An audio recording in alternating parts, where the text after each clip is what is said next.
Welcome to our channel नई हिंदी कहानियाँ bye निधि।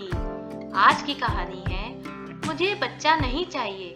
अगर कहानी आपको अच्छी लगे तो लाइक करें, शेयर करें और नई हिंदी कहानियाँ बाय निधि चैनल को सब्सक्राइब करें। सुबह का नाश्ता खाना सब बनाने के बाद छाया ने घड़ी में टाइम देखा तो 12 बज चुके थे। छाया ने अभी तक नाश्ता भी नहीं किया था। किचन में नाश्ता लेने के लिए गई तो सिंक झूठे बर्तनों से भरा हुआ था। आज छुट्टी का दिन था। घर में सभी लोग देर से उठे थे और अपने अपने काम में मस्त थे। छाया का पति वरुण तो अभी सोकर ही नहीं उठा था। ससुर जितेंद्र वर्मा तो बस अखबार की खाक छानने में लगे हुए थे। जब से जितेंद्र जी रिटायर्ड हुए हैं बस वही डाइनिंग रूम के सोफे पर बैठे अखबार या फिर मैगजीन पढ़ने में लगे रहते हैं या फिर शाम को अपने दोस्तों के साथ इवनिंग वॉक पर चले जाते हैं। नन सौम्या मोबाइल पर अपनी सहेलियों से बात करने में लगी थी। सासू माँ कमला जी से मिलने उनके मोहल्ले की सहेलियां आ गई थी तो वो उनसे गॉसिप करने में लगी थी। कमला जी के पास पूरे मोहल्ले की खबर होती है। ऐसा तो हो ही नहीं सकता है मोहल्ले में कुछ हुआ हो और उसकी खबर कमला जी के पास ना आई हो। देवर निहाल अपने दोस्तों के साथ पहाड़ों पर घूमने गया था। वो कुछ कुछ दिनों पर घूमने निकल ही जाता है। घर में तो उसके कदम कम ही टिकते हैं। छाया ने जल्दी जल्दी 2-4 कौर नाश्ते के मुंह में रखे और बर्तन मांजने में लग गई। बर्तन घिसते घिसते छाया को 1 घंटा हो गया था। घर की साफ सफाई और झाड़ू पोछा छाया ने सुबह उठकर ही कर लिया था। जब छाया शादी करके घर आई तो घर में काम वाली लगी हुई थी। छाया के आने के बाद कमला जी ने कहा सब मिलकर काम करेंगे, काम वाली की जरूरत ही क्या है। काम वाली तो हट गई पर काम सारे छाया के हिस्से आ गए। वो कहती भी तो किससे कि कोई उसकी मदद कर दे कामों में। अब तो घर के सारे कामों की जिम्मेदारी तो बस छाया की थी। अभी तो कपड़े धुलने बाकी थे। छाया की कमर और पैरों में बहुत दर्द हो रहा था तो छाया ने सोचा मशीन शाम को लगा दूंगी, अभी थोड़ी देर आराम कर लेती हूँ। छाया अपने बिस्तर पर बैठी ही थी कि तभी वरुण की आवाज आ जाती है, छाया मेरा नाश्ता लगा दो, बहुत भूख लगी है। छाया तुरंत बिस्तर से उठ जाती है और किचन में जाकर वरुण का नाश्ता बना देती है। वरुण को नाश्ता करवाने के बाद दोपहर की खाने की रोटियां सेकना बची थी तो छाया ने सोचा किचन में आई हूँ तो लगे हाथ रोटियां भी बना लेती हूँ। दोपहर का खाना सबको खिलाने के बाद छाया सारे झूठे बर्तन धो डालती है। तब तक सब अपने अपने कमरे में जाकर आराम करने लगे। अकेली छाया ही किचन में थी। किचन साफ करने के बाद छाया भी अपने कमरे में जाती है। छाया देखने में बहुत सुंदर थी। छाया और वरुण की लव मैरिज हुई थी। वरुण और छाया के घर वाले इस शादी के लिए तैयार नहीं थे क्योंकि छाया पंडितों के घर की थी और वरुण किसी ऊंचे कुल से नहीं थे तो दोनों के घर वाले इस रिश्ते के सख्त खिलाफ थे। पर जहाँ प्यार होता है वहाँ ऊंच नीच अमीर गरीब कुछ मायने नहीं रखता है। वरुण और छाया ने अपने प्यार के लिए दुनिया से लड़ा और दोनों को एक दूसरे का प्यार मिल गया। शुरू शुरू में दोनों परिवार उन दोनों को अपनाने के लिए तैयार नहीं थे पर शादी के बाद दोनों परिवारों ने इस रिश्ते की मंजूरी दे दी। छाया ने वरुण के परिवार को अपने परिवार की तरह अपना लिया था। शाम को छाया सबके लिए चाय बनाती है। तभी वरुण के कुछ ऑफिस के फ्रेंड्स का कॉल आ जाता है। वरुण छाया से कहता है, छाया मेरे 4-5 दोस्त चाय पर आ रहे हैं, कुछ उनके लिए स्नैक्स बना देना। जो तुमने कुछ दिन पहले कटलेट बनाए थे वही बना दो। छाया किचन में जाती है। छाया सौम्या को आवाज देती है। छाया सौम्या को कहती है, सौम्या वरुण के कुछ दोस्त आ रहे हैं,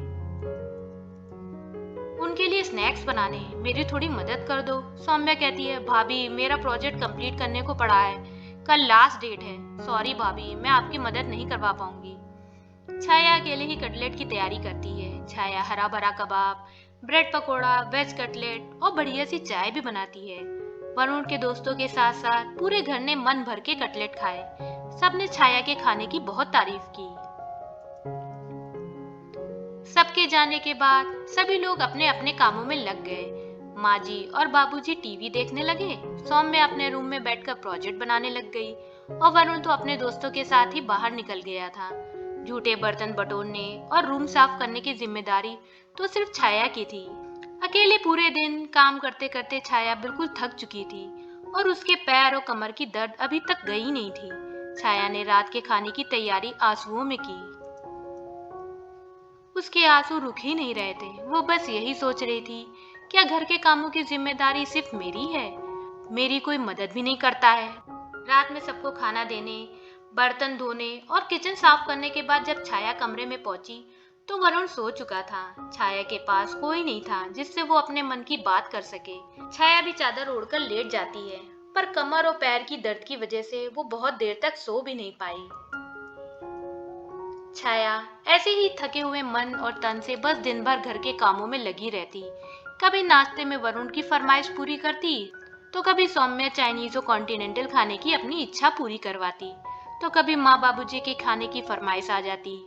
छाया अपने तन मन के दर्द को भूलकर बस मशीन की तरह काम किए जा रही थी। घर में कोई रिश्तेदार आ जाता है तो उसकी भी पूरी जिम्मेदारी छाया की होती है। घर में अक्सर माँ बाबूजी के रिश्तेदार आ जाते। बुआ जी श्यामा और मौसी लता का परिवार अक्सर घर आकर रुकते थे। माँ बाबूजी तो बस उन्हीं के साथ गॉसिप में लगे रहते और सौम्य और निहाल उनके बच्चों के साथ एंजॉय करते, क्योंकि सभी आपस में हम उम्र हैं। काम की जिम्मेदारी तो बस मेरी होती, किसी को किसी चीज की कमी ना हो पाए। खाने से लेकर उनके कमरे का बिस्तर लगाने की जिम्मेदारी सब मेरी थी। एक दिन बुआ जी श्यामा अपने परिवार के साथ घर आई हुई थी। बुआ जी कहती हैं, भैया अपने जमाने में हमने कितना काम किया, कभी उफ भी नहीं करते थे, और कहते भी किससे, सुनने वाला भी कौन था। बुआ जी जितने दिन रही हर रोज एक नई फरमाइश करती थी, जिसकी जिम्मेदारी सिर्फ और सिर्फ मेरी थी। और माँ जी ने तो मुझसे कह ही रखा था, बुआ जी को कोई परेशानी नहीं होनी चाहिए। तभी माँ जी के फोन पर निहाल का कॉल आ जाता है। माँ जी मुझे आकर बताती हैं, छाया आज रात को निहाल आ जाएगा, आज सब उसके पसंद का खाना बनाना, और हाँ रायता और खीर बनाना मत भूलना। देखा था निहाल पिछली बार कितना नाराज हो गया था, खाने में खीर नहीं बनी थी। छाया माँ जी के कहने के बाद एक पैर पर खाने की तैयारी में जुट गई। रात को निहाल के आने के बाद सबने और निहाल ने खाने की बहुत तारीफ की। अब तो अपनी तारीफ सुनने के बाद भी छाया के चेहरे पर मुस्कान नहीं आती थी। दूसरे दिन निहाल सबके साथ पिकनिक का प्लान करता है। पिकनिक में क्या क्या खाने ले जाएंगे उसकी लिस्ट निहाल, सौम्या और माँ ने मिलकर तैयार कर ली। माँ जी ने खाने की पूरी लिस्ट छाया को पकड़ा दी। सबने अपनी अपनी पसंद की एक एक डिश लिस्ट में लिखवा दी। छाया ने सुबह 4 बजे उठकर एक एक डिश अकेले बनाई, सब्जी काटने से लेकर डिश पैक करने तक। सारे काम छाया ने अकेले किए। जब पूरा खाना तैयार हो गया तब सब लोग सोकर उठे। सब लोगों ने नाश्ता किया और अपने कमरे में तैयार होने चले गए। छाया ने किचन में फैला सामान निपटाया और सिंक में पड़े गंदे बर्तन धोने लगती है। तभी माँ जी आकर कहती हैं, छाया अभी तक तैयार नहीं हुई? छाया कहती है, माँ जी अभी तैयार हो जाती हूँ। छाया बिल्कुल थककर चूर हो चुकी थी। उसका मन कर रहा था थोड़ा लेट जाऊं, पर तभी वरुण की आवाज आ जाती है, छाया जल्दी तैयार हो, पिकनिक के लिए लेट हो रहा है। छाया जल्दी जल्दी साड़ी लपेटती है और माथे पर बिंदी और सिंदूर लगाकर बाहर निकल जाती है। पिकनिक पर पहुंचकर सब पिकनिक में मस्त हो गए, पर छाया के पैर और कमर दर्द से इतना दुख रहे थे कि उससे अपनी जगह से हिला ही नहीं गया। छाया को वरुण बुलाने आता है। आओ छाया, सबके साथ गेम खेलते हैं। छाया थकान की वजह से मना कर देती है। सबको खाना देने और सब सामान लपेटने का काम भी छाया का था। घर लौटकर सब थकान की वजह से अपने अपने कमरों में आराम करने चले गए। छाया किचन में जाकर रात के खाने की तैयारी में जुट गई। सबको खाना खिलाकर बर्तन और किचन साफ करके छाया अपने कमरे में पहुंची तो वरुण जाग रहा था। वरुण छाया को देखकर मुस्कुरा रहा था। जैसे छाया बिस्तर पर आकर बैठी तो वरुण छाया के हाथ को अपने हाथ में लेकर कहता है, छाया हमारी शादी को 1 साल हो गए हैं, अब हमें अपने परिवार को आगे बढ़ाना चाहिए। माँ बाबूजी भी यही चाहते हैं कि अगले साल तक एक सुंदर सा पोता घर में खेले। वरुण की बात सुनकर छाया का सब्र का बांध टूट जाता है और वो किसी ज्वालामुखी की तरह फट पड़ती है। छाया एक झटके में अपना हाथ छुड़ा लेती है और कहती है, नहीं चाहिए मुझे बच्चा। वरुण भौचक्का होकर छाया की तरफ देख रहा था। वरुण घबराई हुई आवाज में छाया से कहता है, ये क्या कह रही हो छाया, तुम्हें तो बच्चे कितने पसंद थे। शादी से पहले जितने भी हमने सपने देखे, यह तो हमारा सबसे बड़ा सपना था। छाया की आंखें आंसुओं से भरी हुई थी। किसी तरह छाया कुछ बोलने की हिम्मत कर पाई। छाया कहती है, मैं बिल्कुल ठीक कह रही हूँ, मुझे बच्चा नहीं चाहिए। वरुण कहता है, छाया ये कैसे बच्चों जैसी जिद लगा रखी है, तुम मुझे बताओ तुम्हें क्या परेशानी है। छाया कहती है, सुबह से शाम तक मैं अकेले पूरे परिवार का काम करती हूँ, कोई मेरी मदद नहीं करता है। पूरे दिन किचन में खड़े खड़े मेरे पैर और कमर महीनों से दुख रहे हैं, कोई पूछने वाला तक नहीं है। मैं जब से शादी होकर आई हूँ बस मशीन की तरह काम कर रही हूँ, कोई मुझे इंसान नहीं समझता, कोई नहीं सोचता है मुझे भी थकान होती होगी। मेरे शरीर का हर कोना दर्द कर रहा है, पर मैं एक भी पल बैठकर आराम नहीं कर सकती हूँ। हर वक्त कोई ना कोई फरमाइश करता रहता है। सब मुझसे उम्मीद लगा सकते हैं, पर मैं किसी से उम्मीद नहीं कर सकती, कोई मेरी मदद कर दे। वरुण बड़े ध्यान से छाया की बातें सुन रहा था। छाया कहती है, मैं ये नहीं कहती मुझे घर के कामों से दिक्कत है, पर मेरी भी शारीरिक क्षमता की सीमा है, जिसके पार जाकर मैं काम करती हूँ। फिर छाया रोने लगती है और कहती है, सारे काम मैं अकेले करती हूँ, आगे जब बच्चे की जिम्मेदारी आ जाएगी तो बच्चा भी मुझे अकेले देखना पड़ेगा। और बच्चे की जिम्मेदारी क्या छोटी होती है, 1000 काम करने होते हैं सुबह से शाम तक। बच्चे के साथ तो मेरी रातों की नींद भी चली जाएगी। बच्चा पालना कोई आसान काम नहीं है, बच्चा पालने में तो आप लोगों में से कोई भी मदद नहीं करेगा, इसलिए मैं सही कह रही हूँ, मुझे बच्चा नहीं चाहिए। आज छाया ने अपने दिल का सारा गुबार निकाल दिया। अब छाया कुछ हल्का महसूस कर रही थी। वरुण कहता है, छाया मुझे पता ही नहीं था तुम इतना थक जाती हो।